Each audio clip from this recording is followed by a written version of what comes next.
আইসাস ও বাবা, আসসালামু আলাইকুম বাবা। সবাই সালাম তো আমি লই না রে।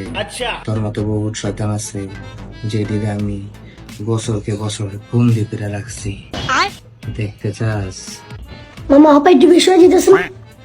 চুপ, বেশি কথা কইস না। বাবার শক্তি সম্বন্ধে তোর কোনো আইডিয়া আছে? কোনো সমস্যা নাই, সবারে বিন দেয়া দাও না।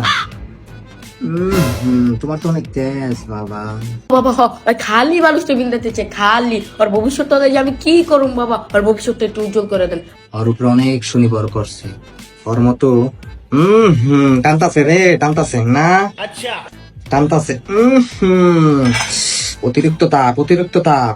এত তেজ তো ভালো না, এত তেজ তো ভালো না। বাবারে শর্ট দিয়ে দিচ্ছে। এই বেটা কই লইলি সব দিয়ে আন্দার বানিয়ে দিছি। রাতে কিনে সাবানি করে। এই বেটা চুপ থাক, দেখছিস তোর ভবিষ্যতে লাল বাতি জ্বলা লাইছে। বাবা আপনি করেন তো।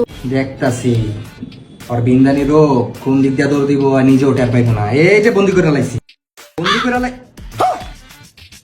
তোর কইছিলাম না এনে সাবানি করে। তোর কথা মতো যা দিয়ে মুদে নিয়েছে এটা এখন কোন দিক দিয়ে দিই? পাগলে আমার বিন্দে দেখি না। দেখ বেটা নেক্সট টাইম জানি তোর বাবারও দিই না তোর না দিই। আল্লাহ জানে চামড়ে দিলে বাচ্চা থাকলে আবার বাবাগিরি করতাম। আল্লাহ জানে।